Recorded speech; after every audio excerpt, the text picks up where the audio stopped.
Señoras, señores, tengan todos ustedes muy buenas tardes.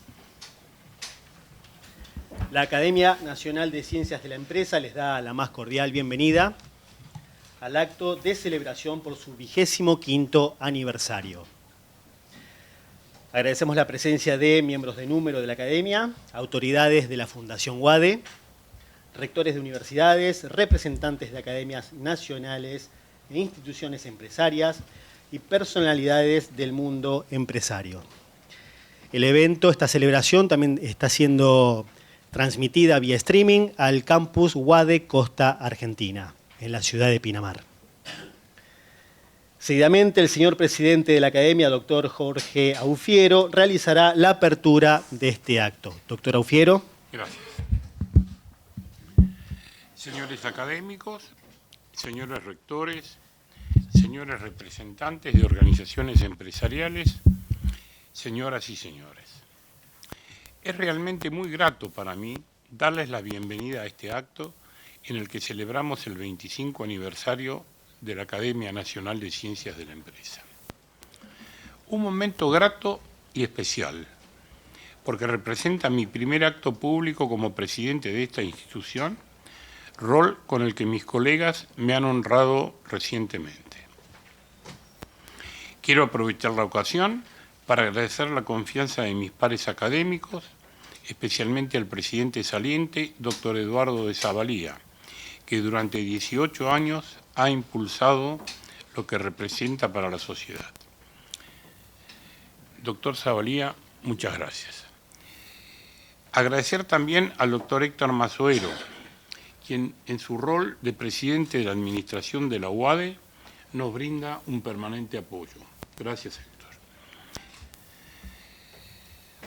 Nos convoca hoy la satisfacción de compartir con ustedes la trayectoria que ha logrado esta prestigiosa institución, fundada el 10 de marzo de 1994 en la Universidad Argentina de la Empresa por sus académicos fundadores: César Marzagali, Oscar Quiliar, Javier Villanueva, Carlos Taqui, Federico Peña, Ovidio Jiménez, Julio Olivera, Eduardo de Zavalía, Bonifacio del Carril, Bartolomé Mitre, Pablo Gorostiaga, Jorge Born, Edgardo Estal, Ricardo Pujals, Juan Carlos Uriburu, Juan Vital Zurruil, Amalia Lacroce de Fortabat, Roberto Roca, Filiberto Bibiloni, Ramón Cereijo y Ricardo Gruneisen. Esta academia nació producto del esfuerzo de aquellos hombres y mujeres para formar el necesario e importante nexo entre la vida empresaria activa con la educación, la investigación y la problemática de la sociedad argentina en su conjunto.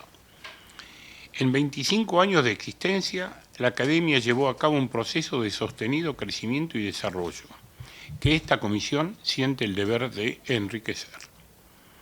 Siento propicia esta ocasión para reafirmar el continuo compromiso para volcar a la sociedad todo el conocimiento fruto de la formación académica y experiencia de los prestigiosos miembros que la componen.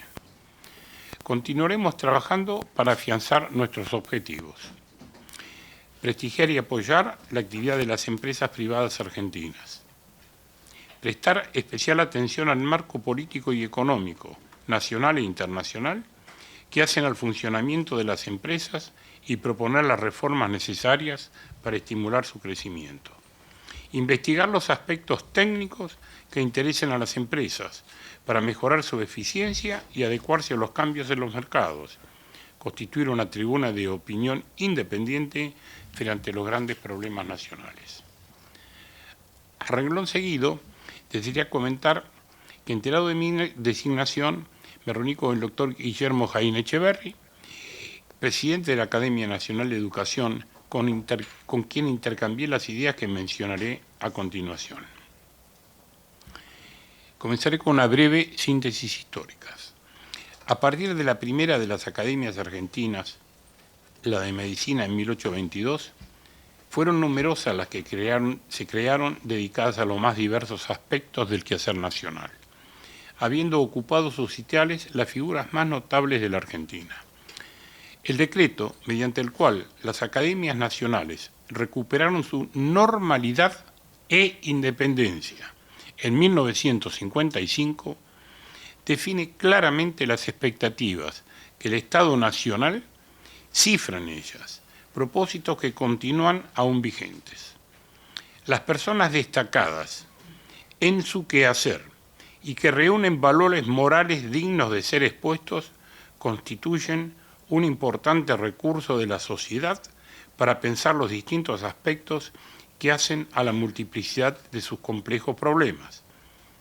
En los estados contemporáneos, las academias tienen la obligación moral de aportar opiniones que, habiendo pasado por el tamiz de la experiencia que caracteriza a sus miembros, resulten útiles para diseñar y orientar las políticas públicas de Estado.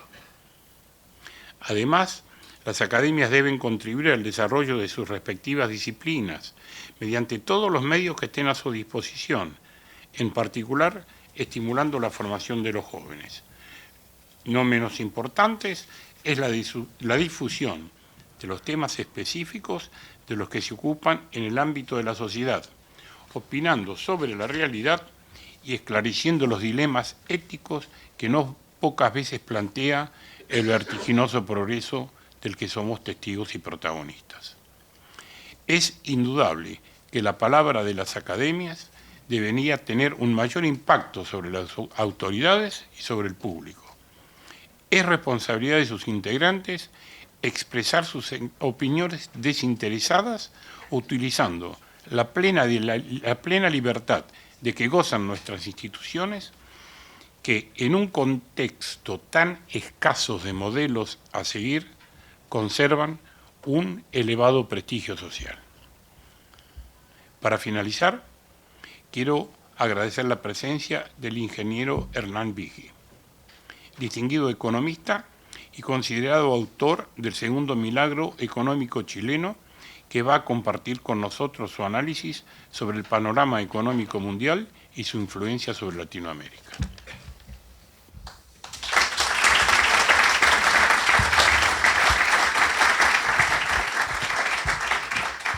Muchas gracias, doctor Aufiero. Hernán Viggi es ingeniero civil de la Universidad de Chile y máster de la Universidad de Columbia. Desempeñó en Chile distintos cargos públicos, destacándose el de ministro de Hacienda. También en su calidad de funcionario público fue presidente y o miembro del directorio de empresas públicas chilenas.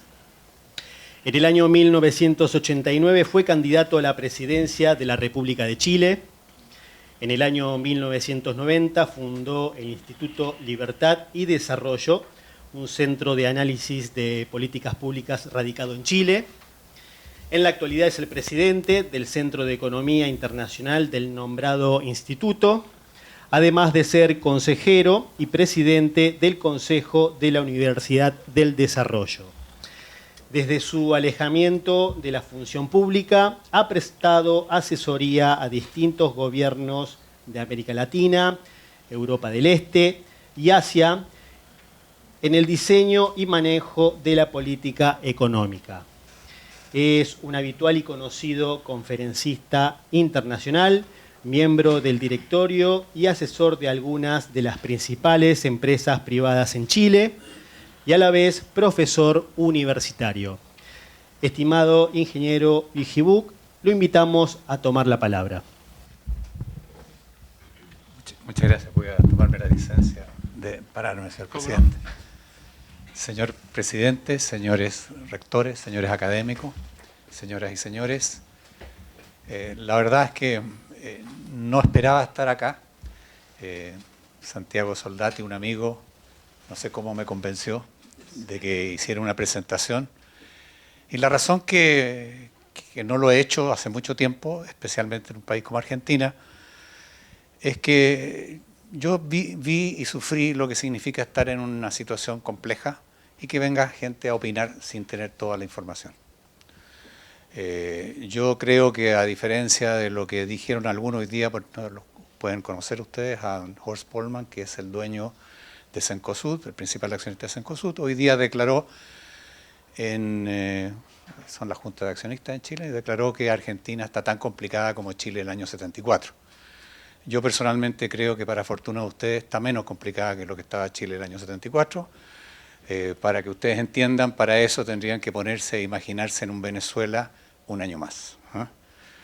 Y Venezuela un año más, sin duda, es algo mucho más complejo. Es cosa de ver que aquí las empresas, bien o mal, siguen teniendo una línea, siguen teniendo sus profesionales, siguen teniendo sus técnicos. Si ustedes desarman PDVSA, probablemente encontrarán que no le queda nada. Lo mismo sucedía con la mayoría de las empresas chilenas en ese momento. Entonces, yo reconozco que no es lo mismo, pero igual es molesto que a uno vengan a darle una opinión, como le digo, sin conocer la información. Por eso es que me cuesta hacerlo y por eso, al final, haciendo una excepción, decidí estar acá, pero quiero agregar algo a esa perspectiva. Si uno mira a los seres humanos, nos cuesta ponernos de acuerdo, muchos egos hay entre medio, para tomar decisiones de qué es lo que es correcto hacer. Aunque no lo crean, eso no solo sucede en temas de la política, sucede también en temas de la ciencia, y a veces en los temas más relevantes de la ciencia que después se miran en perspectiva y dicen cómo pudo haber habido esta discusión. O sea, el mejor ejemplo quizás es si la Tierra gira alrededor del Sol o el Sol gira alrededor de la Tierra. Finalmente estas cosas, cuando se refieren a enfrentar a la naturaleza, se terminan resolviendo, porque la naturaleza no es alguien que podamos convencer que haga las cosas de otra manera, las hace de una manera. Y finalmente, como les digo, a pesar, no sé si ustedes han escuchado, en Chile por lo menos hay jóvenes que hoy día están en esta idea de que la Tierra es plana, que es toda una mentira de que es redonda y que termina con unos bordes de hielo. Entonces yo les pregunto, bueno, y si es plana, ¿por qué entonces usan un GPS y toman un avión con tanta tranquilidad? En realidad no tienen una respuesta a eso, porque podrán decir lo que quieran, pero finalmente ante la realidad tienen que actuar como la realidad es.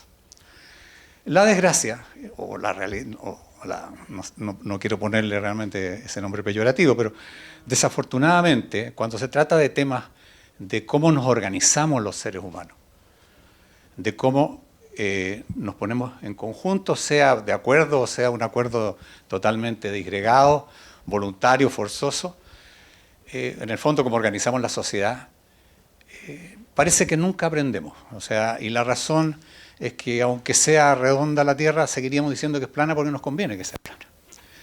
Y en los temas de orden político-económico tiende a suceder eso. Y aquí hay académicos, si vamos a la Academia de la Neurociencia, probablemente esto tiene relación con otro fenómeno, que es que los seres humanos desarrollamos nuestra capacidad de pensamiento para usar herramientas, para enfrentar la naturaleza, pero también para enfrentarnos a nosotros mismos, también para vivir en sociedad.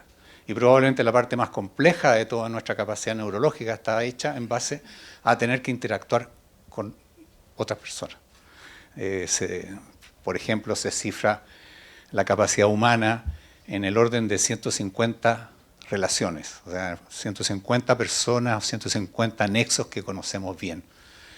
Y si miramos, se han hecho estudios en estas famosas redes hoy día de tipo Internet, ¿no es cierto? Al final eso no lo ha cambiado la tecnología, sigue siendo nuestra capacidad. Y probablemente esa es una capacidad muy grande, pero dentro de esa capacidad, a diferencia de la naturaleza, que al final no la podemos convencer, frente a los seres humanos los podemos engañar y podemos hacer que ellos hagan lo que a nosotros nos conviene y nosotros hacer creer que lo estamos haciendo por ellos.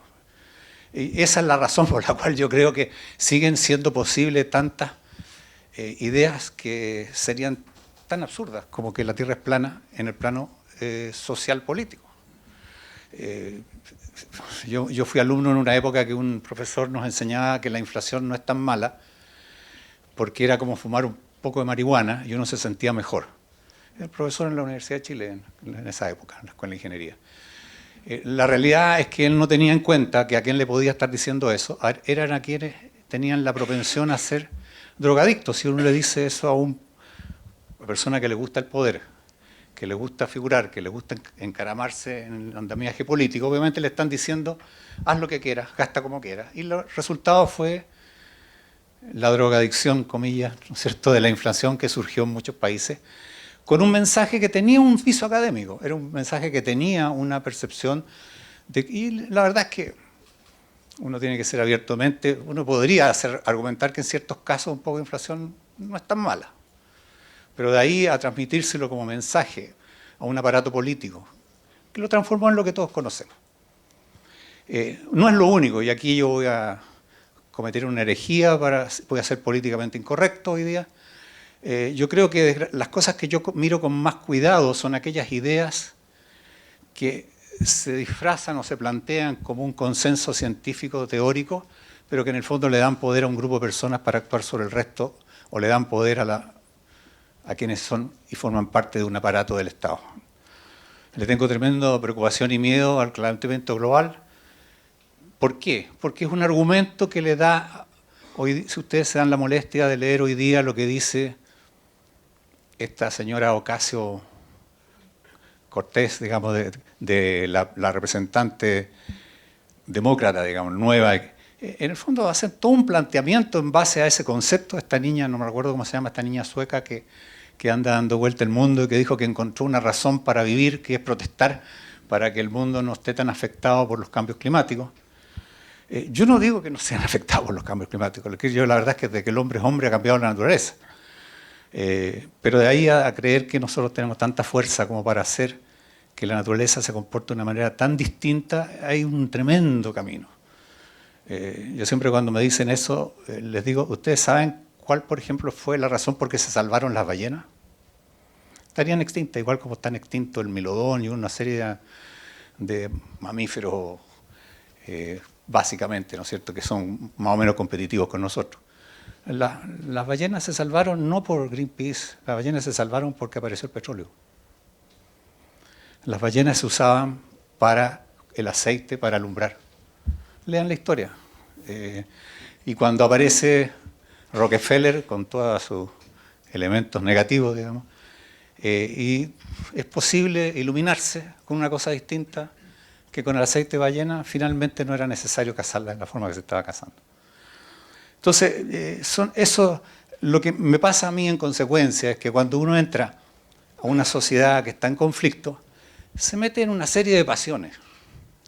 Y yo, por eso no me gusta entrar a opinar en medio de esas pasiones que a veces entiendo bien y a veces no entiendo bien. Sin embargo, reconozco que puede ser egoísta. A mí, más de alguna vez, me fue muy importante en mi vida que alguien me diera una opinión, probablemente no tuvo ni idea qué opinión me dio, que a mí me sirvió mucho. Y por lo tanto, lo que voy a tratar de hacer es dar un punto de vista, entienda que es el punto de vista de alguien que ha tenido una experiencia, pero que obviamente puede tener otra. Pero es como yo interpreto la realidad. La trato de interpretar de la manera que les decía, o sea, como una realidad en la cual no quiero cambiarla o convencer a otro para que sea distinta para mí, pero siga siendo igual de mala para él. Es un esfuerzo difícil, porque todos los seres humanos tenemos las mismas tendencias, ¿no? Pero yo recuerdo una frase de un señor Lee Kuan Yew alguna vez, no se lo ubican quién es, fue el líder, digamos, el presidente después del Parlamento de Singapur, que a mí me sirvió para sentirme moralmente capacitado para pensar que era razonable hacer una reforma de pensiones. La frase fue, alguien había dicho en mi país, de que no podía hacerse una reforma de pensiones que considerara un sistema en que se capitalicen, que la gente haga un esfuerzo y se capitalice, ¿no? Porque eso era inmoral. Porque era inmoral porque no era un reparto entre todos, comunitariamente. Y él me dice, mire, ustedes los occidentales no entienden la moral. ¿Cómo va a ser moral que se junte un número de personas, mayores ya, y decidan cómo le van a pagar su jubilación a sus hijos? Eso es inmoral. Lo razonable es que ese grupo de personas se junte y haga un esfuerzo y vea cómo van a enfrentar la realidad más adelante en base a lo que ahorren y a lo que trabajen. Es un detalle, pero desde mi punto de vista me sirvió en un momento determinado, como para sentirme moralmente más sobre pie firme para enfrentar ciertas realidades que obviamente tienen muy bonitas palabras para atacarlas. Lo mismo me pasó con los impuestos, y esto fue una persona nada que ver, fue un economista agrario. Alguna vez, empezando a hablar de los impuestos, uno siempre tiene la idea que los impuestos en realidad los empresarios tienen que pagarlos, es como si fuera, no sé, como que tuvieran algo ahí que ir a quitarles, digamos, ¿eh? Y que en el fondo defraudan al gobierno, defraudan a la sociedad si no lo pagan. Cuando uno empieza a entender lo que son los balances, no sé si alguno de ustedes tiene idea de lo que es un IFRS o están trabajando con IFRS hoy día. La verdad es que se van a dar cuenta que la mitad es bastante difícil de comprender cómo genera una utilidad, qué es lo que no genera una utilidad. O sea, estoy evaluando esto en tanto, las tasas de interés son estas, especialmente desde que se produjo este cambio en la contabilidad de la contabilidad antigua, ¿no es cierto?, que era el costo histórico o si había un menor valor, el menor valor. Y el asunto nació de un análisis que él hacía, mire, al campo se le cobra de estos impuestos, pero resulta que en el campo después de repente no resulta la cosecha. De repente un azucarero, por ejemplo, y esto me acuerdo del caso porque los que han vivido la historia del azúcar, yo lo vi pasar, si no me acuerdo bien mal, de 40 centavos la libra, estamos hablando muchos años atrás, y volver a 7 centavos de dólar la libra. Y resulta que el inventario tenían que hacerlo a 40 centavos porque era fin de año. Se evaluaba el inventario, el stock a fin de año, 40 centavos. El impuesto se paga en abril en Chile. El resultado era que cuando iban a pagar el impuesto, el azúcar estaba a 7 centavos. Entonces tenían que pagar un impuesto por una utilidad que en teoría habían generado. Y la verdad es que cuando estaban pagándola, no solo tenían una utilidad, tenían una pérdida gigantesca. Esto lo digo como para apreciar de que detrás de estas cosas hay siempre una técnica y una mecánica. A mí me llevó eso a otra cosa en Chile, me llevó a proponer que se tratara de pasar del impuesto al ingreso o a la renta a un impuesto al gasto. Casi lo hicimos y sirvió por mucho tiempo en Chile. Yo creo que fue parte importante de que Chile hiciera lo que lograra hacer.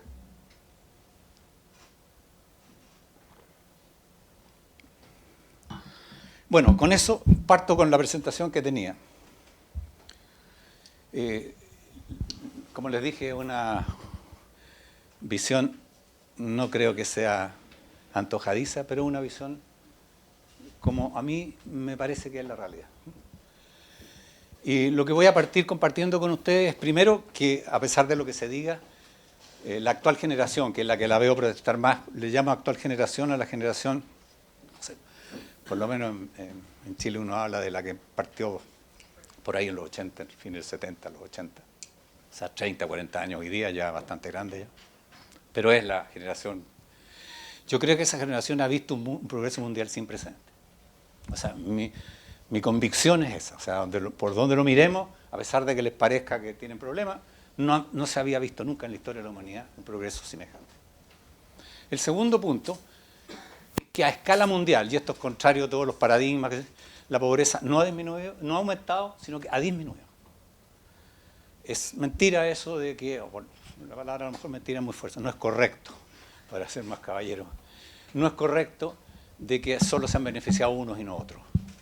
Y es cosa de mirarlo empíricamente. Yo era un muchacho en el colegio y teníamos un profesor que nos decía, era un profesor, el profesor jefe, no sé si eso se estila en los colegios acá, el profesor encargado del curso, teníamos varios profesores, pero uno era nuestro jefe.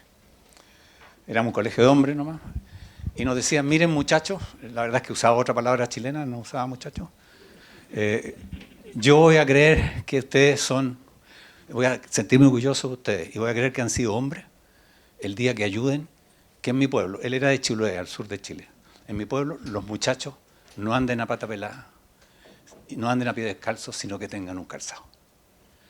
Nunca me he olvidado de eso, porque uno va a Chile hoy día, los que han ido o vayan, no existe nadie, salvo que tenga ganas, digamos, de andar descalzo. Y los muchachos antes iban descalzos, no había zapatos.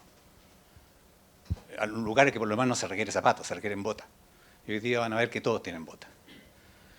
Ahora, y eso, que es un ejemplo pequeño, sucede en todos los ámbitos, lo voy a tratar de mostrar con números.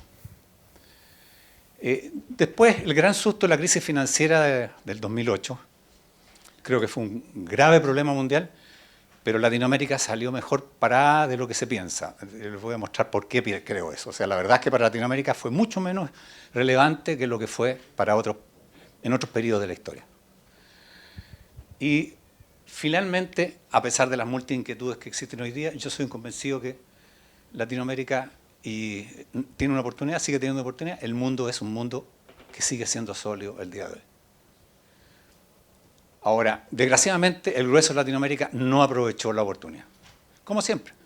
O sea, yo desde que tengo uso de razón, se habla de que Latinoamérica es el continente de la esperanza.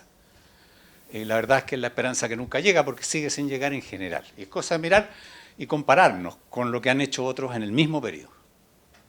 Ahora, por un tiempo yo creo que Chile fue la excepción. Acá, aunque hayan amigos chilenos, yo creo que es por un tiempo. La vida uno no se gana la posición para siempre, se la tiene que estar ganando todos los días. Y me temo que en Chile estemos perdiendo la batalla de seguir ganándonos la posición. Dar alguna indicación por qué.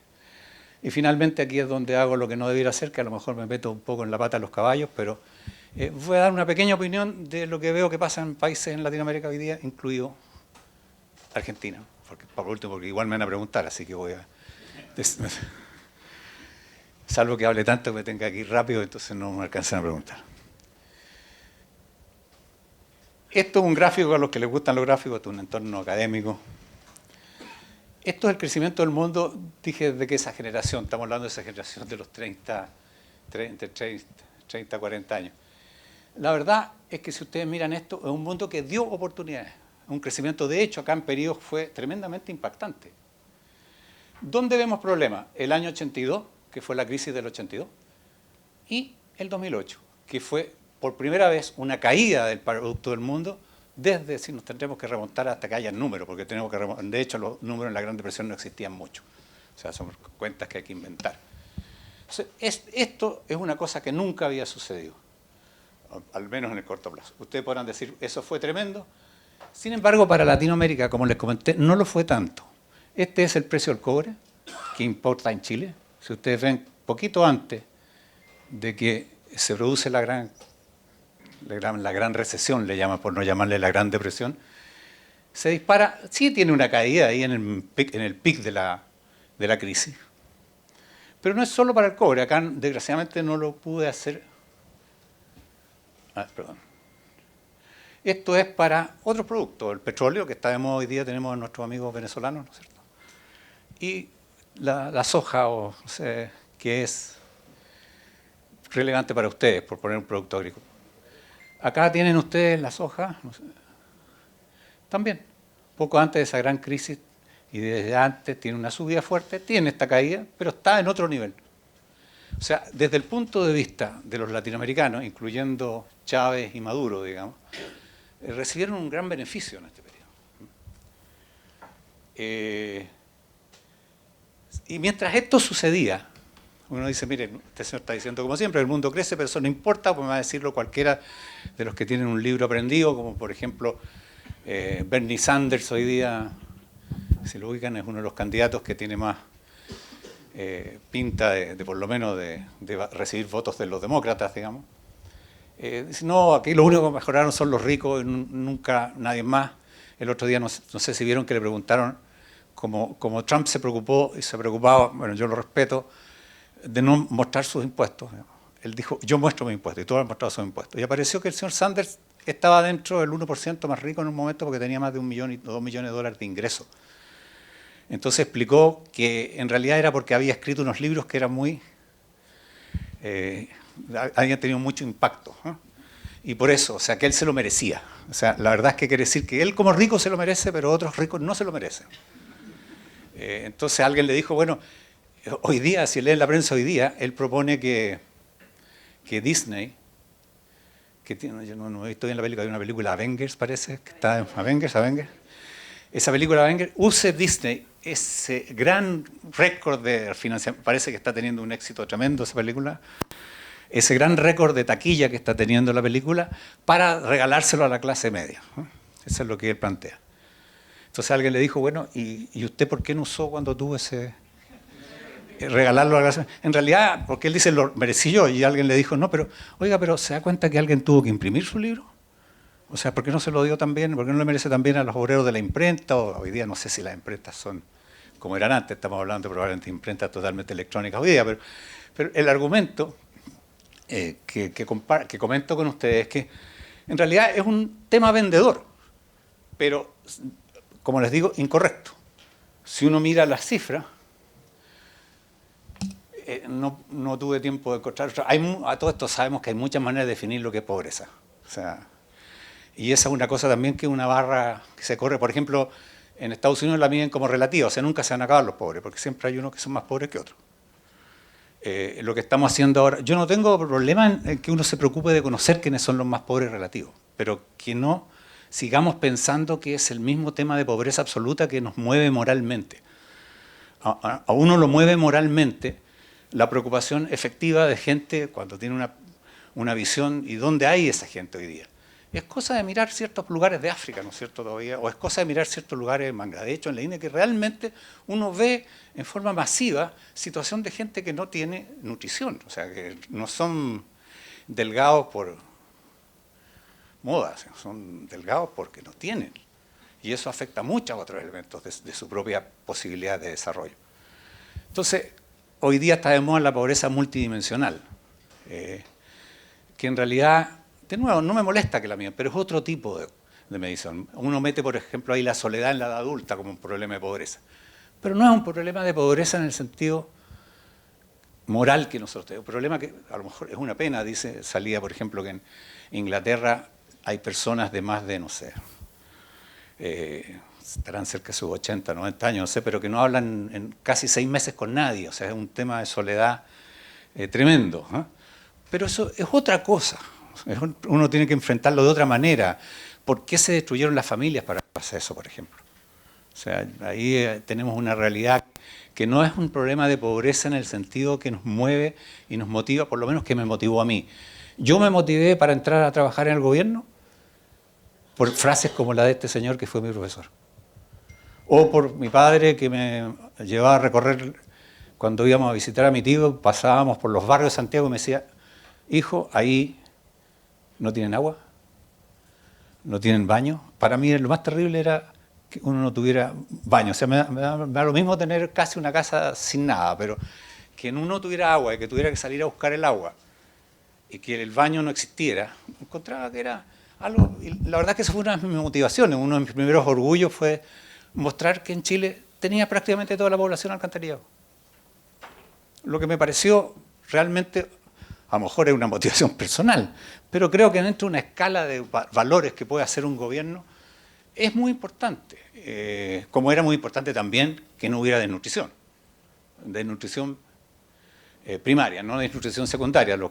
Secundaria es lo que tiene una enfermedad, ¿no es cierto?, que no digieren bien, ese es otro problema, es una situación que requiere otro tipo de tratamiento médico, no es un problema social.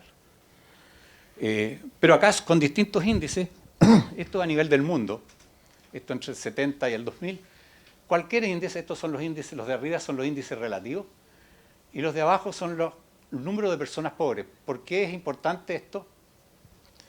Porque entre medio, en estos años, la población mundial debe haber aumentado en un 60%. O sea, si disminuye el número de personas, es sobre un número mucho más grande. O sea, el éxito es muy importante. Y esto es, a mí no me gusta el coeficiente de Gini como medidor de la distribución del ingreso, pero como se usa. Esto es un intento de un economista serio que trató de medir el coeficiente de Gini en el mundo. El coeficiente de Gini mide cuánto se ha concentrado la riqueza en algunos o menos en otros. Que a lo mejor puede no ser malo si todos son más ricos, ¿no es cierto? Pero en sí mismo también es interesante medir. Esta es la paradoja. Todos dicen, miren, los pobres en el mundo son más pobres. Lo que no es verdad, pero bueno. Pero los países pobres son más pobres, lo que es verdad, porque dentro de los países se ha producido, sobre todo en países grandes, un aumento en la dispersión del ingreso. Entonces el mundo debe estar más desigual, y el mundo está más igual. ¿Cuál es la razón? La razón que antes era muy pobre China, que tenía 1.400 millones de habitantes. y China dejó de ser muy pobre. Entonces ahora si miramos el mundo como una cosa en que no importan los países, no importan las barreras, nos encontramos que hay una gran cantidad de gente que se incorporó a la clase media, que antes no estaba en la clase media. Entonces, cuando miramos el mundo como un conjunto, a pesar de que uno dice, miren, en Estados Unidos, y ahí empiezan los... Existen, ¿no es cierto?, Jeff Bezos, ¿cómo se llama? Jeff Bezos, con 144 mil millones de dólares. La gente se imagina que hay un señor que tiene ahí y todos los días se levanta en pensar cómo voy a gastar 144 mil millones de dólares, no sé en qué, digamos. Algo lo gastó porque se tuvo que separar de la señora porque recorrió, parece... Pero lo que gastó debe haber sido nada, digamos. Y en realidad lo que hay detrás de 144 mil millones de dólares no es que él los pueda gastar, es que él creó una empresa. Empresa que si alguien le trata de sacar esos 144 mil millones de dólares, se desarma. O sea, desaparece Amazon. Amazon es una creación de riqueza que algunos estudios yo creo que son correctos. Dicen que cuando hay estas creaciones de riqueza, los que la están metidos, y que la creación de riqueza puede ser por un invento, pero también puede ser por organizar las cosas de otra manera. Entonces, cuando hay esa creación de riqueza, del orden del 2 o 3% se queda dentro del que lo está creando, de la organización que lo está creando. El resto se lo gana la comunidad. Entonces, yo siempre trato de pensar, por ejemplo, no sé si usan el Waze. Cuando usan el Waze, piensen que si no tuvieran el Waze, ¿cuánto más podrían demorarse en llegar a un lugar? ¿Cuánta más benzina tendrían que gastar para llegar a un lugar? ¿Cuánto ahorraron por eso? ¿Cuánto ahorraron todas las personas que lo están usando? Eso suma infinitamente más que lo que vale el valor, entre comillas, de esa aplicación. O sea, eso es la creación de riqueza, como les digo, y detrás de eso está lo que yo creo que en la lámina que viene se nota. Yo tuve la suerte, tengo que apuntarle esto. Yo tuve la suerte de ir a China después que murió Mao. Me tocó conocer a Deng Xiaoping. Y la verdad es que creo que detrás de lo que hemos visto ahora, él estaba parado arriba de un país gigante. A algunos hoy día no les gusta el resultado porque realmente está pudiendo enfrentar a Estados Unidos, enfrentar a otros, pero desde el punto de vista de la humanidad, yo creo que él logró, con algunas decisiones que se tomaron por él, que se hiciera el mayor avance que se conoce el número de personas en progreso en la historia de la humanidad.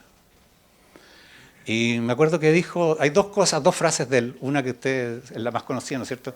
No importa el color del gato, sino que caza ratones. Pero hay otra frase que dijo, dejemos que algunos se hagan ricos. Que es lo mismo que dijo Hamilton, que es uno de los padres fundadores de Estados Unidos. Y la verdad es que en ambos casos es poco bonito decir esto, dejemos que algunos se hagan ricos. Pero la verdad es que en el ejemplo que le estoy dando de Amazon, de Waze y todo, no son ellos. No importa que ellos se hagan ricos. Lo que importa es lo que hay detrás. Y por evitar eso es lo que terminamos teniendo en muchos de nuestros países, que no es podernos subir a este carro. Ahora, en estos números, para los que ven, el mundo antes teníamos bajo $1 al día toda esta cantidad de gente, de la cual muy grande era China. Hoy día China está por acá, o sea, prácticamente no tiene nadie. Estamos hablando de este famoso nivel del Banco Mundial. Hay $1, $2, $3, hay muchas mediciones, como les dije. Ahora, si uno mira China, era todos juntos, bastante pobres. Si los mira hoy día, están bastante más repartidos, pero harto menos pobres. Ahora, como conjunto, el mundo es menos pobre y menos concentrado que antes. Ahora, no me extraña a mí que hayan aparecido estos símbolos raros de un señor que tiene 144 mil millones y otros 100, o sea, el otro que lo sigue, parece que tienen ahí la pelea con el de Microsoft, ¿no es cierto?, en cuando. Y el de Microsoft es interesante porque él vendió sus acciones y sin embargo de eso ha mantenido bastante relevancia. Pero son personas que en el fondo tienen que tenerlo invertido. Hoy día, en el mismo caso voy a discutir el caso de Disney que se usaba, ahí daba el ejemplo este señor Sanders, a todo esto como anécdota, al señor Bernie Sanders lo echaron de una comunidad hippie por flojo cuando era joven. No es broma, es real, digamos. Dice que él tenía una razón, que él en realidad lo echaron por no cumplir las tareas de la comunidad, Pero él dice que lo que pasa es que él estaba haciendo encuestas políticas, estaba dedicado a otras tareas dentro de la comunidad, pero bueno, el hecho es que no cumplió sus labores básicas y terminó fuera. Yo creo que el colmo que algunos lo echen de una comunidad hippie por flojo, o sea, no debe haber nada más, no sé, raro, digamos. Pero en concreto, lo que tenemos es este cambio fenomenal en el mundo y además que los pobres sí mejoraron. Ahora, la crisis financiera, como les dije, fue un susto. Si hacemos un zoom, fue algo muy pronunciado. Si hacemos, esto no solo fue, mire el comercio mundial. Yo recuerdo haber estado en compañías en ese momento, tomando decisiones. Vámonos a pagar de tesorería de Estados Unidos. ¿En qué banco confío? Compañías grandes, estábamos con mucha caja. ¿Qué hacemos con la plata? Bono del Tesoro americano. Eso, cuando es un pánico y lo hacen todos, obviamente provoca la tremenda crisis que se produce. Para Latinoamérica, como les dije, no fue, vamos incluso a agregarle un elemento adicional por la cual no fue tan relevante. Pero esto es otro mensaje, este es un mensaje, sí, algunos lo tomaron, la señora Bachelet volvió de las Naciones Unidas en su segundo mandato. En el segundo mandato, para mi gusto, no digo que había estado de acuerdo con ella, pero no fue tan extrema, ni tan, a mi juicio, tan fuera de la realidad. El segundo mandato es como un mandato totalmente de alguien socialista empecinado, con una mentalidad del fines del siglo XIX. Eso es lo que ella trató de hacer. Y yo creo que influyó mucho que haya estado en las Naciones Unidas justo antes, en que de alguna manera llegaron a la conclusión varios, por fin se acabó el capitalismo. Esto es la demostración de que el capitalismo no funciona. Y la verdad es que, primero yo creo que el capitalismo es un nombre que inventó Marx, que nosotros lo hemos tomado como nombre de un sistema que tiene muchos elementos. El elemento más importante es que funciona en base a la voluntad de las personas. Ni siquiera es egoísta, porque dice, no, usted es individualista, ¿no? Yo puedo juntarme 10, pero voluntariamente. Yo estoy dispuesto a hacer muchos actos de caridad, pero no con la plata de otro, con la plata mía. O sea, ese es básicamente el capitalismo. Para mí, el peor nombre que tiene, que le podría haber tocado, capitalismo, porque tiene muchas alternativas. Pero a mí el más importante de todo es una sociedad que funcione en base a acuerdos voluntarios. Ese es el corazón del acuerdo voluntario para emprender, acuerdo voluntario para las decisiones que uno quiera tomar, acuerdo voluntario para cómo vive. Y se dijo, bueno, aquí murió el capitalismo. La verdad es que demostró que no es así. Lo que sí demostró, y es una cosa que hay que tener en cuenta siempre, el que el capitalismo es una cosa, o el sistema económico es una cosa que ha ido evolucionando en el tiempo, ha ido creando instituciones en el tiempo. Y una de las instituciones vulnerables que tiene, o interesantes que tiene de estudiar, es las monedas. Cómo funciona la moneda, cómo se genera la confianza alrededor de ellas, cómo son un medio de intercambio. Y yo soy un convencido que si no fuera porque se metió tanto el gobierno a partir de los años 1900, 1910, con bancos centrales, en la forma que se metió, probablemente tendríamos unas instituciones bastante más diversas hoy día y más posibles de adaptarse a crisis y no sufrir tantas crisis. Porque en realidad, si uno piensa un banco, que es una institución que tiene obligaciones a corto plazo y préstamos a largo plazo, es esencialmente débil. ¿A quién no se sentiría débil si debe mucha plata en el corto plazo y tiene muchas inversiones en el largo plazo? Eso es un banco. Y es una institución que evoluciona así por miles de razones, pero que es débil. Entonces, lo razonable, y hay muchas maneras y se dan vueltas de cómo cambiar los futuros. Yo creo que a todo esto, yo no soy musulmán, pero con alguna vez miré con interés las instituciones musulmanas, porque ustedes saben que algunas no aceptan el interés, la tasa de interés. Aceptan sí el compartir la utilidad. Y la verdad es que eso es en el fondo un gran fondo mutuo. Entonces, bueno, a lo mejor un gran fondo mutuo es mejor que tener una cosa tan... Pero de hecho los bancos musulmanes, a pesar de que dicen eso, la gente que siente que tiene los depósitos que está seguro y que no se les van a cambiar. Pero en las grandes crisis basta que los depósitos cambien 5% para que se arregle la crisis. Eso es más o menos lo normal. Entonces, acá no tengo tiempo para discutir este tema, pero simplemente decirle que más que fracasó el capitalismo, acá es como siempre, el capitalismo evoluciona y ojalá lo dejáramos evolucionar. Obviamente no lo vamos a dejar evolucionar porque Por ejemplo, todas estas criptomonedas los gobiernos no las quieren. Y no las quieren porque pierden el control. Pero a lo mejor algunas, si ustedes estudian bien los blockchain, es un invento interesante, como invento tecnológico. Si de ahí a decir yo que algunas de las monedas que hay, que conozco muchas, le va a ir bien, ese es otro tema. Porque yo no creo en las monedas que son un elemento de especulación, yo creo en las monedas que son un instrumento de intercambio, esa es la verdadera moneda que sirve. Y por el momento todas se toman como el Bitcoin como una manera de especular, de atesorar riqueza y ganar.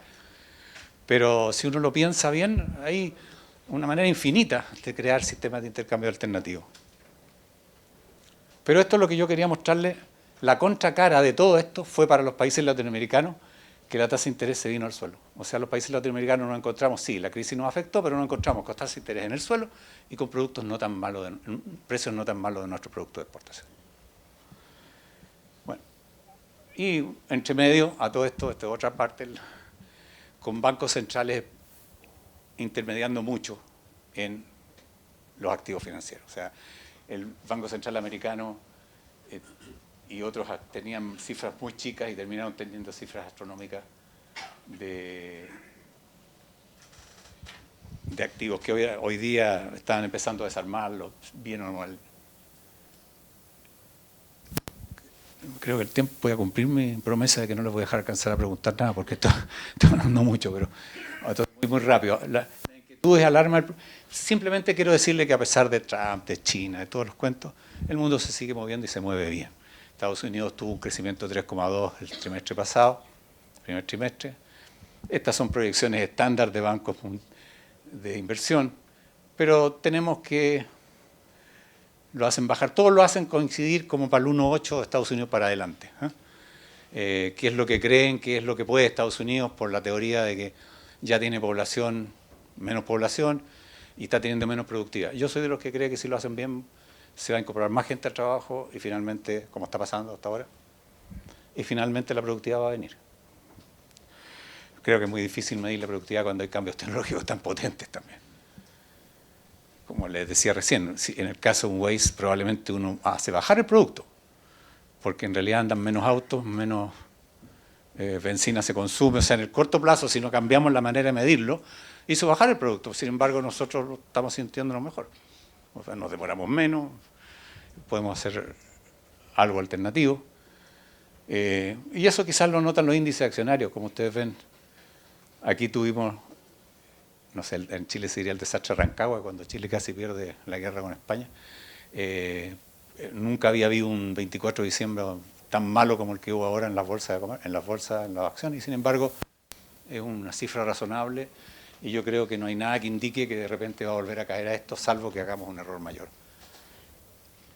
que no va a ser culpa del capitalismo. Esto es, en una inflación además que para muchos lo confunde porque la inflación es contenida. A mí no me molesta que la inflación sea baja si es porque el mundo está creciendo. O sea, me preocupa más que la inflación sea baja en un mundo estancado. Pero un mundo que está creciendo, lo razonable en los periodos en que hay creación de riqueza, normalmente las inflaciones son bajas. Y aquí algunos comentarios de nuestra querida Latinoamérica. Aquí entramos en terreno más pantanoso. Todas las cifras, siempre hay producto, como se mide el producto. Ustedes mejor que yo entienden que los productos y la inflación depende como lo quiera trabajar el señor que está ahí en los índices, lo hacen de una manera o de otra, digamos. Al final, los hechos siempre dicen que hay algo malo, pero, por ejemplo, en este periodo del 80, en que convergieron mucho, Argentina era el 50% de Estados Unidos, hoy día es el 34%, según estas cifras. Este no es el mismo Estados Unidos. El Estados Unidos entre el 80 y el 2017 obviamente es un país con más ingresos per cápita que antes, porque siguió creciendo. Venezuela, nuestra querida Venezuela, era más rica que ningún país de Latinoamérica en ese momento, hoy día está por el suelo. Argentina siempre se dice que era el país de Latinoamérica más desarrollado, yo creo que eso es verdad, pero a fines de los 800, principios de los 900. Para mí Venezuela en los años 50 era el país más desarrollado de Latinoamérica, o sea, y realmente, como lo decía el otro día, lo terminó de matando el Pacto Andino, a mi gusto. Y la razón, voy a decir por qué, así como unos creen que estos acuerdos regionales son muy importantes y ayudan al progreso. El Pacto Andino mató a Venezuela. El Pacto Andino, aparte de buscar una especie de... Estoy hablando de esto de los años 70, buscaba que el comercio se produjera entre estos países andinos, pero le agregó una cláusula, que las compañías tienen que ser mayoritariamente nacionales. Venezuela era un país totalmente integrado a Estados Unidos. Todas sus compañías eran parte de Estados Unidos. Y para cumplir con el Pacto Andino, terminaron prestándole plata a los bancos centrales, los gobiernos, a empresarios locales para que terminaran comprándole a las compañías americanas. Perdieron la relación con compañías grandes que competían en el mundo y se produjo lo que yo creo que fue la semilla que terminó eligiendo, porque Chávez hizo dos intentos de golpe, yo estuve en el primero, yo estaba en un hotel que se llama Eurobuilding mirando el aeropuerto, que el mismo que hoy día se metieron los soldados, y que entiendo que están afuera ya. Y en ese momento, Chávez al final, después de un intento u otro, terminó siendo elegido. A mí me hizo clic, ¿qué pasó? Yo tenía un compañero, que las cifras anteriores lo muestran, Chile estaba muy complicado el año 74, mucho más complicado que esto. Y muchos chilenos se fueron, así como venezolanos se vienen a Chile hoy día, chilenos se fueron a Venezuela. Y tengo un compañero de curso, para decirle a ustedes, era tan complicado Chile que mis compañeros de curso fueron a dar a Venezuela, a Sudáfrica, al Congo, a cualquier parte. O sea, yo me imagino hoy día decirle a un muchacho que se va a trabajar al Congo. Sin embargo, mis compañeros de la universidad, egresados ingenieros civiles de la Universidad de Chile, se fueron al Congo. De hecho, una mujer, lo cual a mí me llamó poderosamente la atención, porque, no sé, bueno, el hecho es que, aquí se nota por lo demás, si ustedes miran hacia atrás, esta cifra era mucho menor antes, y Venezuela era muy atractivo. Bueno, este muchacho que era el que a mí me entretuvo toda mi vida en la universidad porque me hacía reír todas las clases, es un buen amigo, y se fue a Venezuela. Y un día me encuentro en los años 90, después del primer golpe de Chávez, con él en el aeropuerto, y se había casado con una venezolana, vivía en Venezuela ya muchos años. Nos ponemos a conversar y me dice, de repente veo a su señora con un hijo que tenían un hijo del orden de 14 años. Y la señora se larga a reír. Entonces yo le pregunto, ¿qué pasa? Entonces viene y dice, mira, lo que pasa es que mi hijo me pregunta, ¿quién eres tú?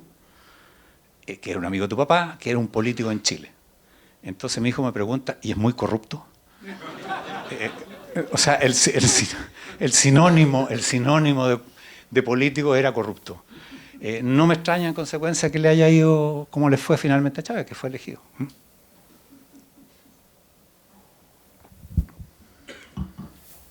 Ahora, lo que es interesante es que ustedes miren esto. Mientras Latinoamérica hizo eso, miren lo que hicieron otros países. China era nada. Hoy día es prácticamente un 30% per cápita de Estados Unidos. Y como tiene más de 3 veces la población de Estados Unidos, como economía total hoy día es parecida a la economía americana. Corea del Sur, que por lo demás partió igual, pero antes, ¿cierto? Partió en los años 50. La verdad es que entre Estados Unidos y Corea del Sur, uno podrá gustarle unas cosas o no le gusta. Por algo que Samsung es, por ejemplo, lo que es. O sea, de hecho, la verdad es que hoy día, no quiero hacerle propaganda ni una marca, pero entre Apple, Huawei y Samsung, la verdad es que dominan el mundo de las marcas en esta tecnología, a pesar de que Estados Unidos está tratando que nadie compre Huawei. Pero tiene un problema porque es un buen producto y está muy metido. Me consta que en Chile está en muchas partes, y me consta también, no estamos hablando del celular, estamos hablando de las centralitas, ¿no es cierto?, que hacen todos los intercambios, que es lo que nos permite hacer lo que hacemos hoy día. Pero otra manera de mirarlo, yo pienso que a ustedes les gustaría mucho ver que esto ha pasado con los salarios en Argentina, o pasara. Estos eran los salarios en un índice en moneda constante, el año 90, y estos son hoy día. ¿Qué creen que ustedes sería este país si después de 25 años se han multiplicado por 7 los salarios? Ahora, entre medio, estos países que aparecen mal, estos países partieron, por ejemplo, Malasia también había partido muchos años antes y por acá abajo. Filipinas, que los que la conocen, pariente nuestro porque es media latina, ¿no es cierto?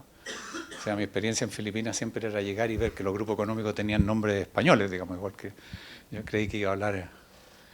Era curioso porque hablaban en inglés, tenían nombres españoles y parecían chinos, digamos. Pero, o sea, una mezcla.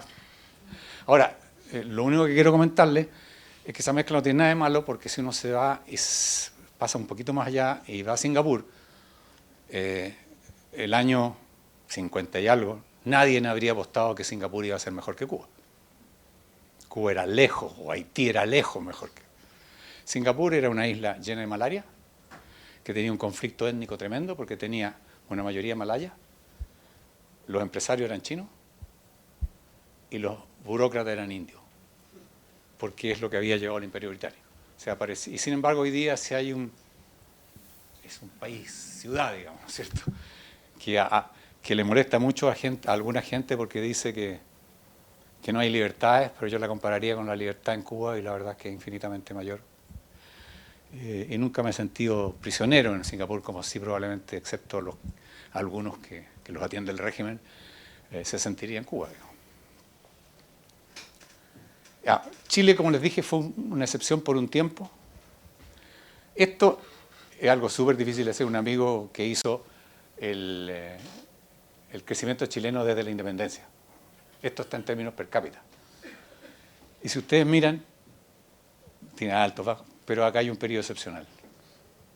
Eso es lo que hizo la diferencia de Chile, que por un tiempo aprovechó. Eso es lo que. ¿Por qué yo creo que bueno, no lo sigue aprovechando, por lo menos en esas magnitudes? Ahora, el hacer el cambio importa. Así como yo les hablaba de que mi profesor nos decía que si un día en Chiloé andan con zapatos, yo voy a creer que ustedes son hombres, chiquillos.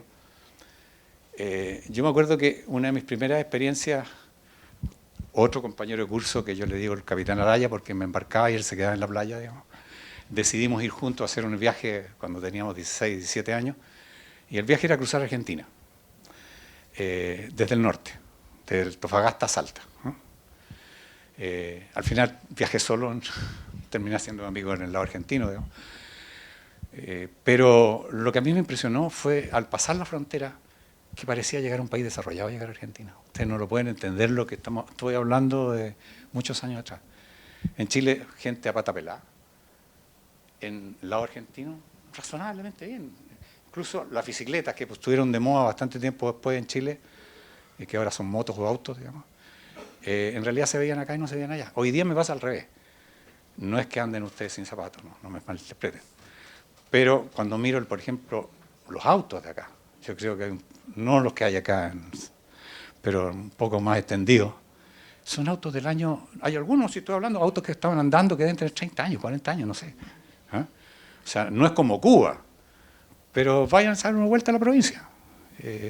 Y eso no se ve en Chile, por decirles algo. Lo mismo pasa con otras cosas, como ropa Pero eso no quiere decir que sea mejor o peor, simplemente que dio un paso y que es un paso real, no es un paso de números, eso es lo que le estoy diciendo. Pero que se puede perder fácilmente, yo creo que puede perderse. Uno dio ese avance, ustedes en algún momento fueron ricos, hoy día todavía tienen parte de eso, si no Argentina no sería lo que es.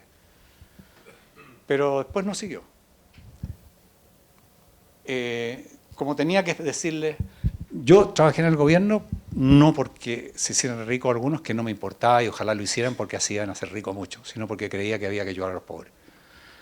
Y si uno mira los números, la verdad es que, como les explicaba antes, cobertura, tratamiento de agua, servidas urbanas. Esto era y esto es hoy día, por decirle un ejemplo. Detrás está la mortalidad infantil. Desnutrición infantil, mortalidad infantil. Pero ustedes me dicen, no, es que a lo mejor mejoraron más los ricos. Los niños que se morían eran los niños de los pobres. Los niños de los ricos se morían harto menos. O sea, si esto sucede es porque se han emparejado. Y al final, da lo mismo que ustedes midan en plata o no. Lo que importa es la vida. O sea, lo que realmente uno logra, lo demás son números. Pero lo que importa es, ¿nos estamos haciendo más parecidos o no? ¿Medio en qué? Medio en las cosas que son sustanciales. ¿Cuánto vive uno? ¿Qué calidad de vida tiene? ¿Cuántas enfermedades tiene? ¿Los niños cuántos se mueren? ¿Cuán desnutridos están?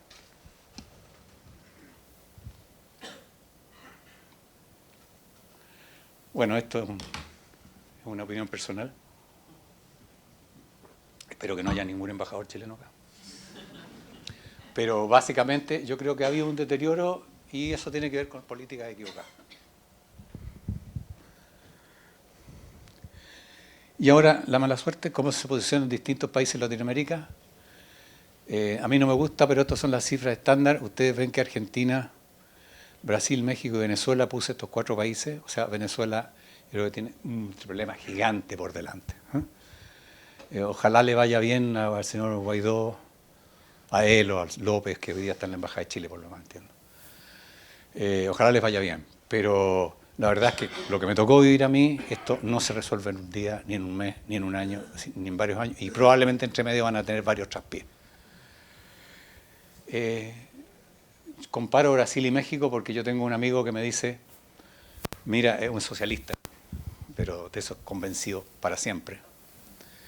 Me dice, no, ahora hay una gran oportunidad, vamos a ver cómo lo hace Bolsonaro y cómo lo hace, yo le digo malo, porque a mi juicio se llamaba Manuel Andrés López Obrador y se cambió el nombre a Andrés Manuel para que no le dijeran malo, digamos.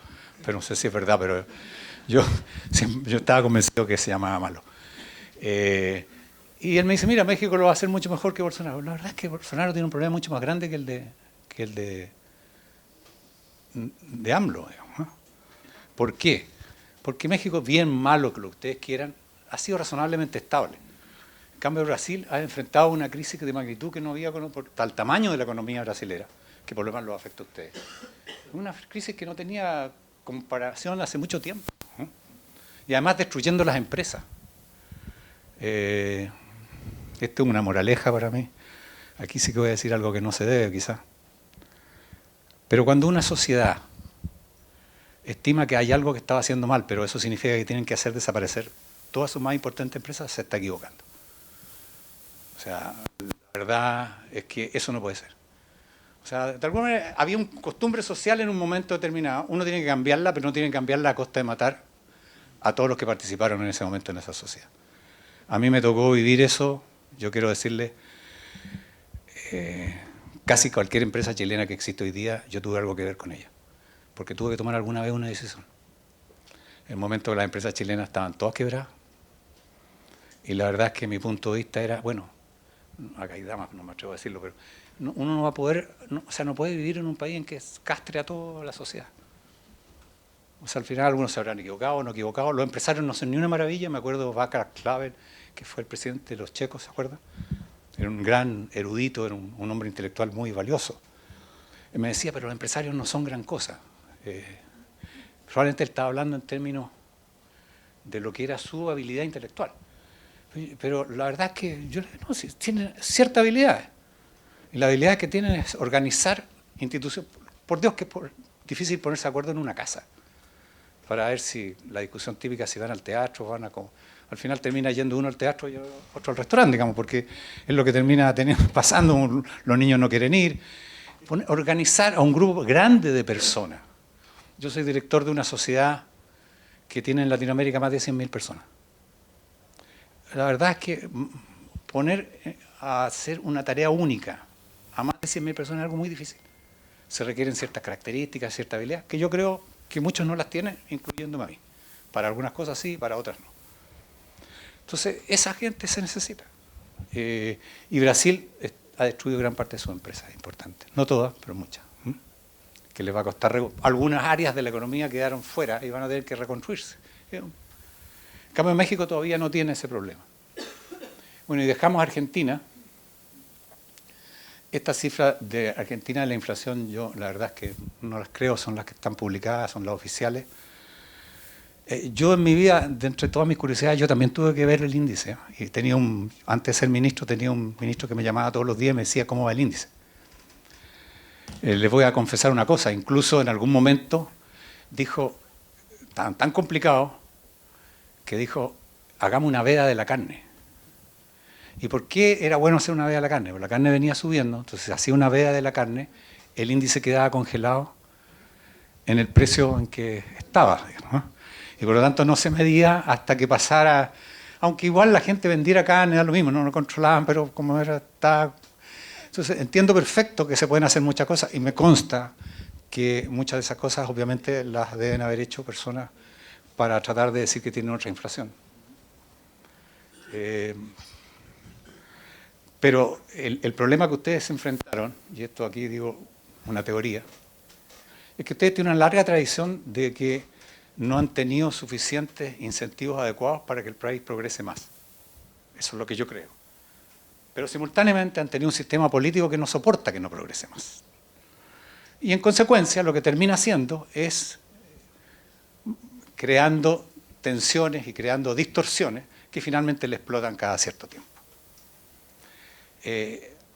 Yo, ahora me paso a empresario, yo lo veo con claridad. Argentina dice, mire, que Argentina se endeudó ahora.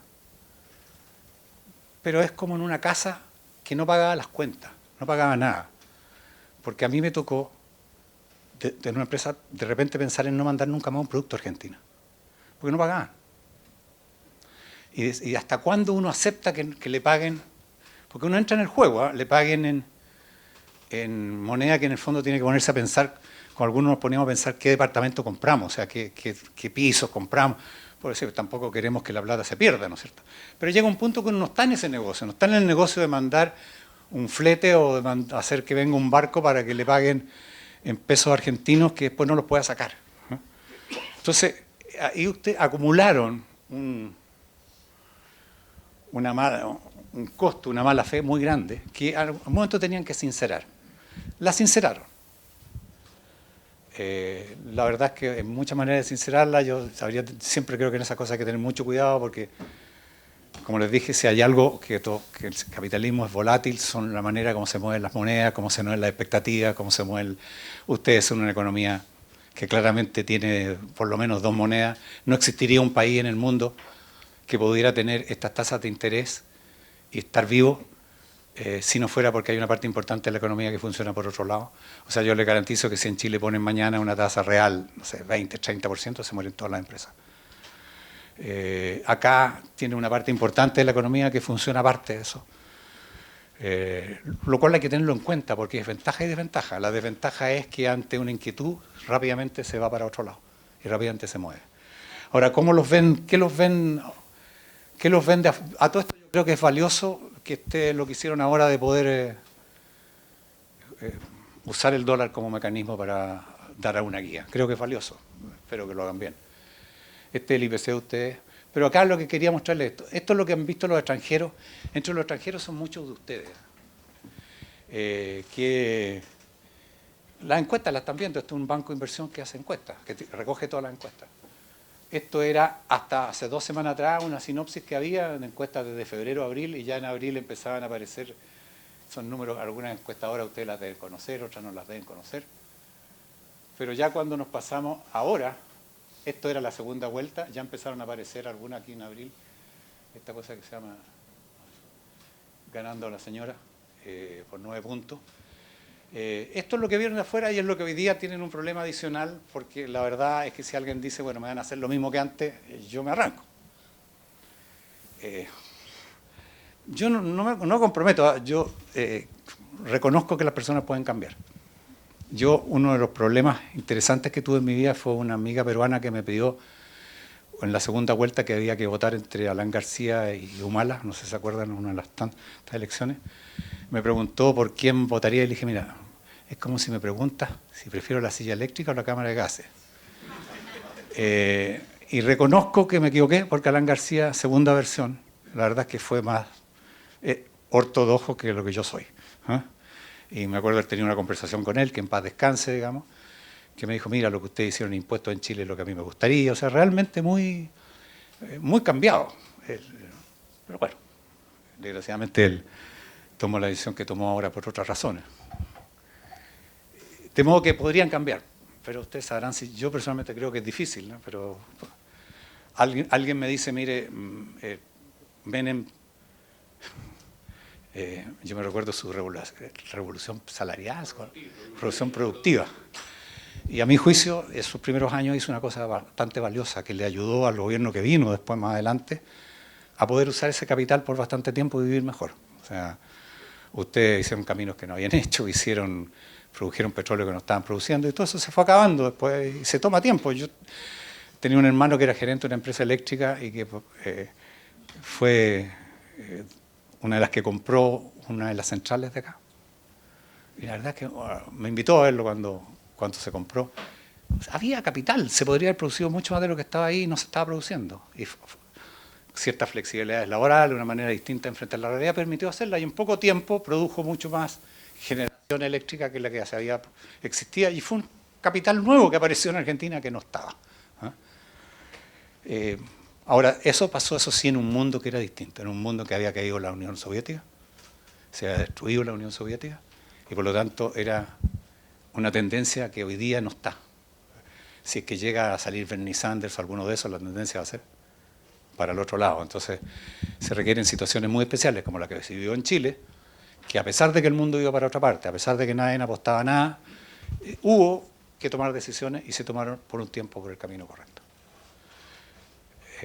Yo me pasé harto mi tiempo, a pesar de lo que dije, no es para arrancarme, estoy dispuesto a que me pregunten si hay alguna pregunta dentro de lo que diga el moderador, no sé quién, qué tenemos de tiempo. Sí, muchas gracias, ingeniero.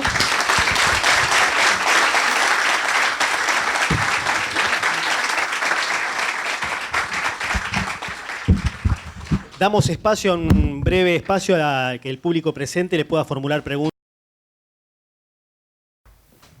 ¿En qué medida ayudó para esta fuerte transformación que hizo Chile en su momento el hecho que estuviera al mando del país el general Pinochet versus una democracia donde cada 2 años se plebiscita la gestión? Bueno, la única manera de responderle, analice todos los gobiernos militares que han habido en Latinoamérica y vea qué hicieron. O sea, eso daría la impresión de que los gobiernos militares tienen otros problemas. Tienen otros problemas que hacen aún más difícil de lo que uno cree llevar adelante cambios. Yo no me gusta, no sé que esto a lo mejor lo pueden ver otras personas, pero tenía un amigo que el respeto mucho, que me decía, cualquier otro general que hubiera habido en Chile, por la divina providencia, ¿cierto? Y dadas condiciones distintas, habría sido muy distinto. Y quiero recordar que en Chile, a mi juicio, y aquí voy a pecar de nuevo porque se ha cambiado la historia en parte, pero sí hubo varias elecciones. O sea, el año 78 hubo un plebiscito, y que fue bastante más libre que los plebiscitos de Venezuela o que otros. El año 80 hubo otra votación. Una votación en la cual se votó una constitución que también fue razonablemente libre en términos relativos, ¿no? Algunas personas pudieron hablar más, otras menos, pero en términos relativos lo que usted ve en otras partes, no voy a nombrar países, digamos, pero fue bastante más, y sí estaba sometido a esa presión. Yo mismo fui candidato y haber sido ministro antes, y tomé medidas muy complejas antes. Y me daba cuenta que la alternativa era, bueno, tratar de hacer algo para hacerme famoso y tratar de ganar una elección, o tratar de dejar algo para dejar un legado. Y eso ya es otra situación. Yo realmente creo que cuando uno está en política,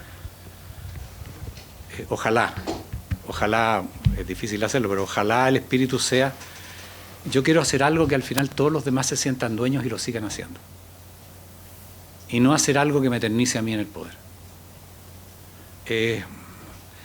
Desgraciadamente, a veces hay que tomar ese tipo de decisiones y si yo me siento orgulloso de algo a pesar de haber perdido la elección, es que por 20 años lo que parecían políticas imposibles de llevar adelante en un país latinoamericano se siguieron haciendo con buena voluntad y en forma absolutamente armónica en mi país.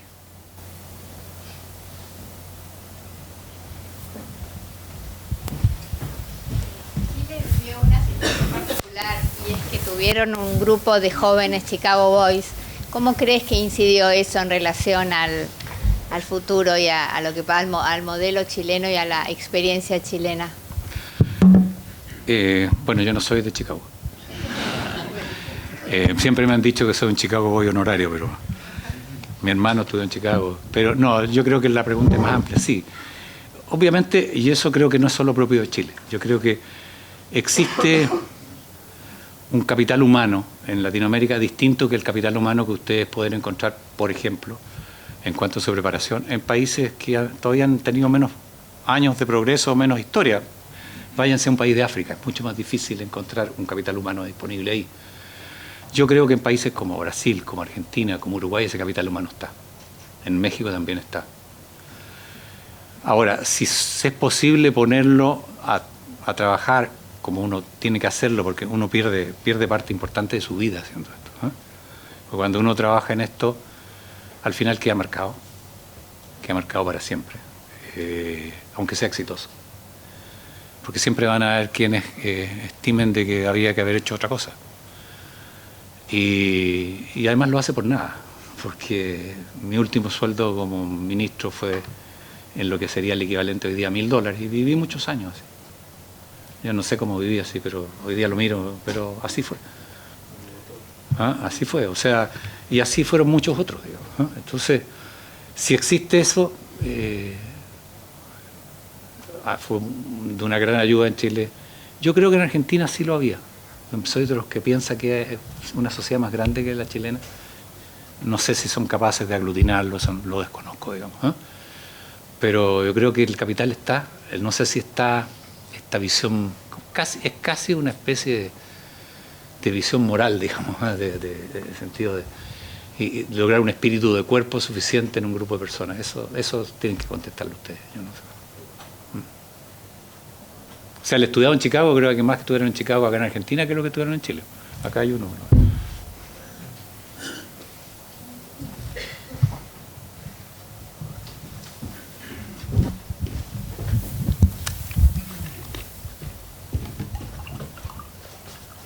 Gracias. ¿Cuántas de las medidas que comenzaron con su ministerio continuaron a lo largo de los años con los distintos gobiernos chilenos?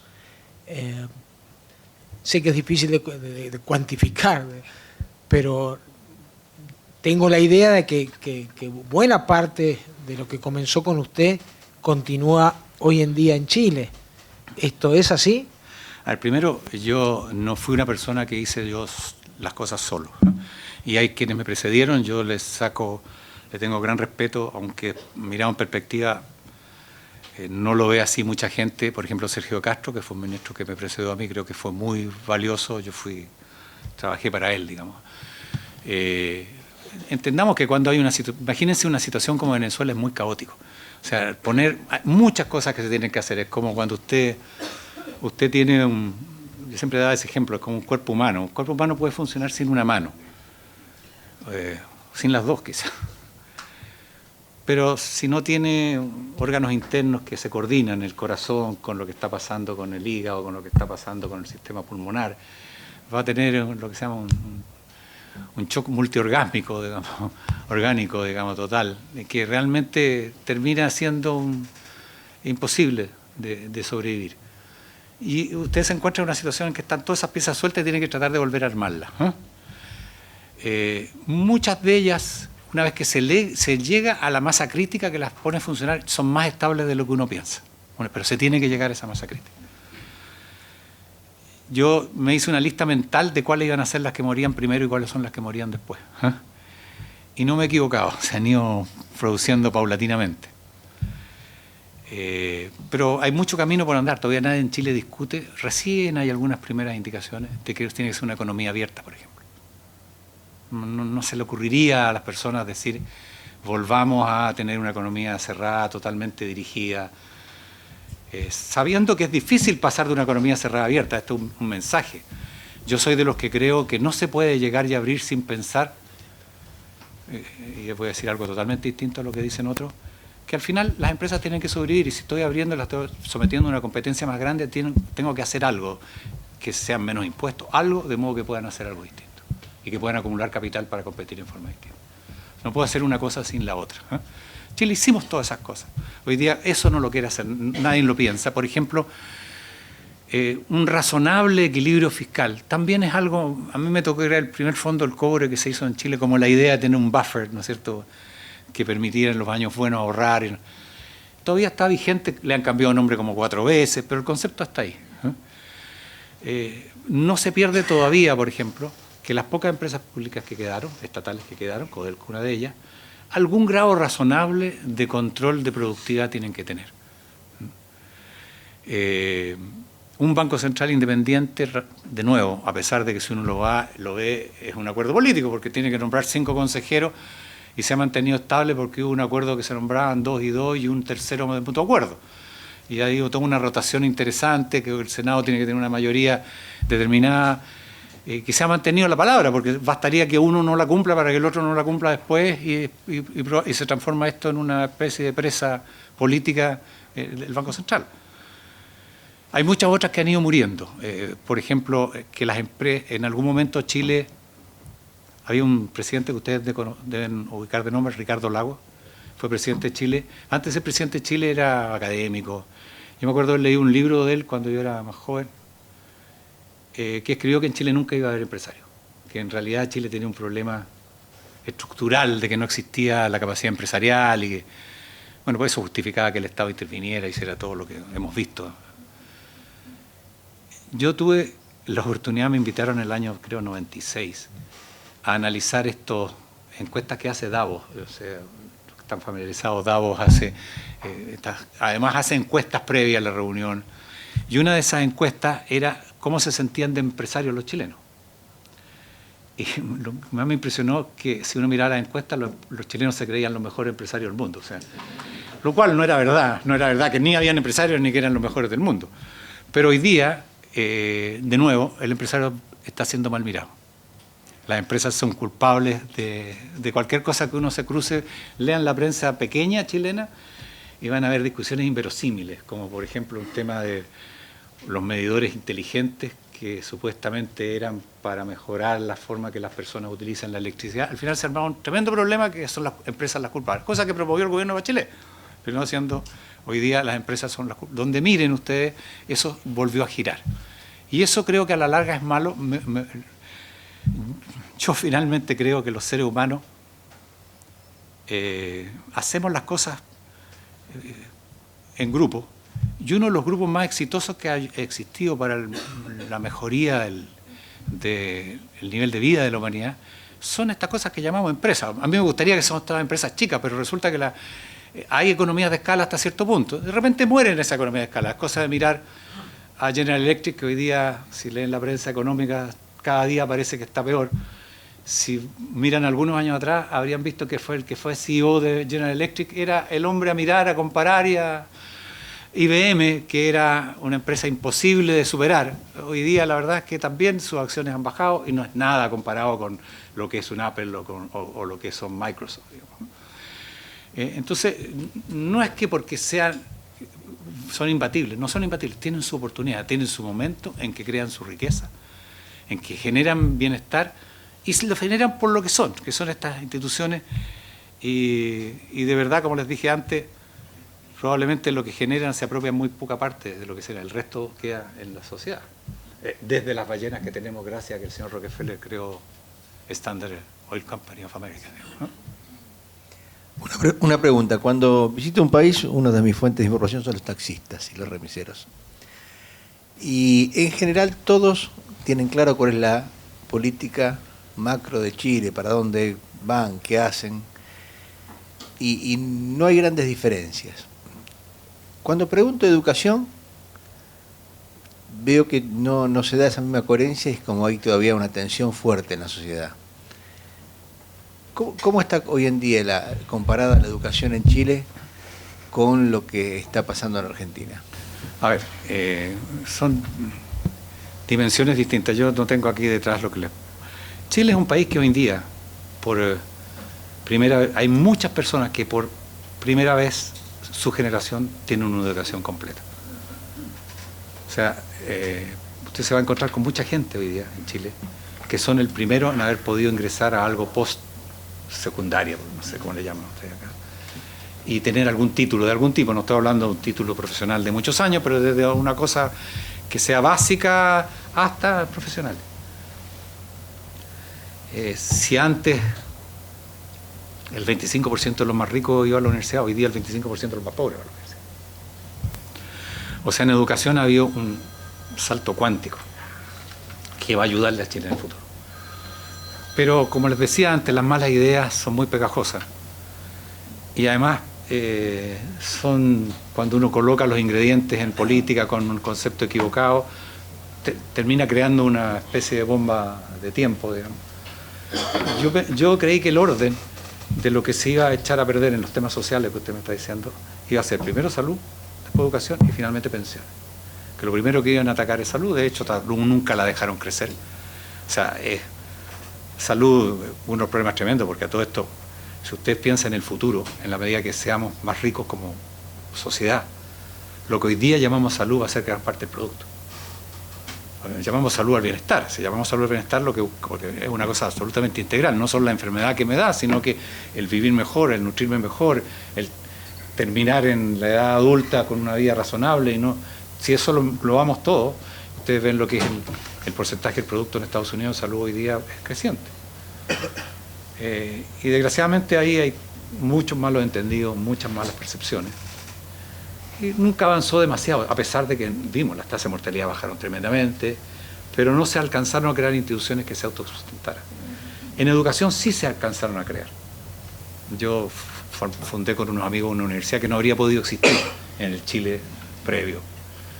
Hoy día es una universidad que tiene más de 15.000 alumnos, que sacamos profesionales de todo tipo, buenos médicos, buenos ingenieros, y eso no existía. Lo hacemos sin aporte fiscal.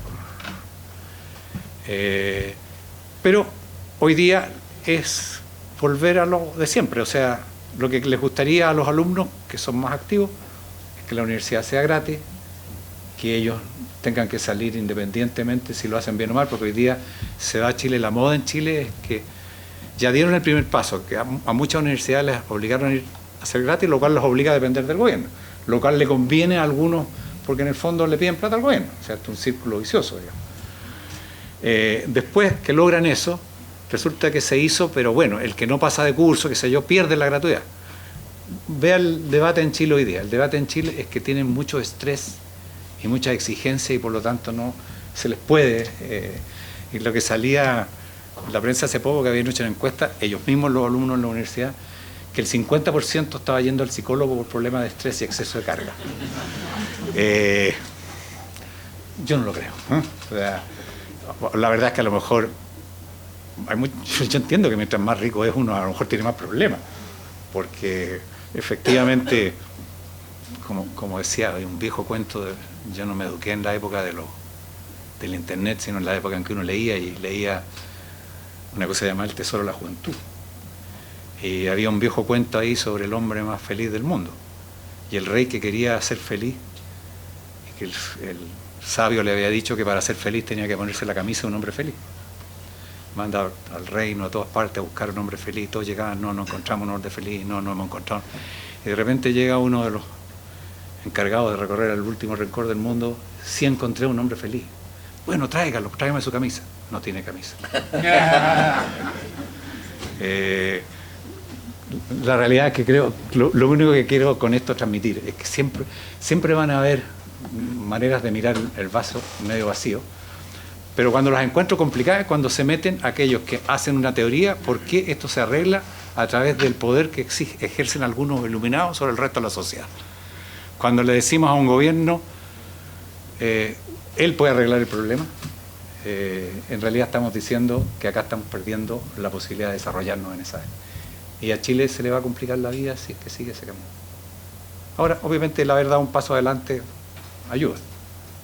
A mí me alegan y me dicen que tú estudiaste en una universidad que estudiaste gratis. Yo estudié gratis, sí, pero yo fui el mejor alumno que entró a esa universidad. O sea, habría tenido hoy día el 20-30% de alumnos igual tienen beca. Y además, resulta que no entrábamos ni el 10% de los que entran hoy día. O sea, ya para entrar a la universidad en ese momento había que ser muy buen alumno. Y además, bueno, yo sé que el paso siguiente es que entra cualquiera a la universidad, o sea, es el paso siguiente, digamos. Y después que las universidades tienen que seleccionar, y después que no las quieren que seleccionen, porque si entra a cualquier universidad, el punto es que se tienen que irse varios el primer año, porque si no, no puede ser que pasen de curso. Entonces. Pero bueno, son caminos que encuentro es como la ley de gravedad. Si uno tiene una autoridad que quiere intervenir, y va a intervenir, como les decía recién, como los seres humanos, somos muy buenos para engañar al otro, pero además para demostrar de que estamos, en realidad no estamos engañando al otro, sino que estamos haciendo un favor, ¿cierto? Eso se llama, los gringos le llaman deception, autodeception, o sea, autoengaño. Hay toda una teoría sobre eso, que yo creo que es bastante correcta entre los que vivimos en grupo. Por lo tanto, a mí lo que más me preocupa es tratar de estar consciente cuando eso está pasando. En Chile está pasando. O sea, en Chile ya los empresarios, la educación, todos están siendo atacados desde esa perspectiva.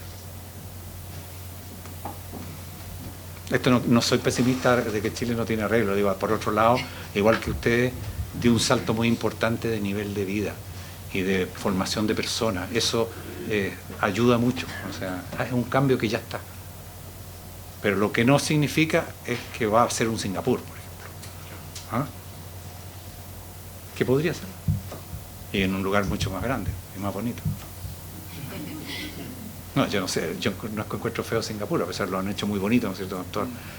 Pero por Dios que es difícil vivir en ese clima, ¿no?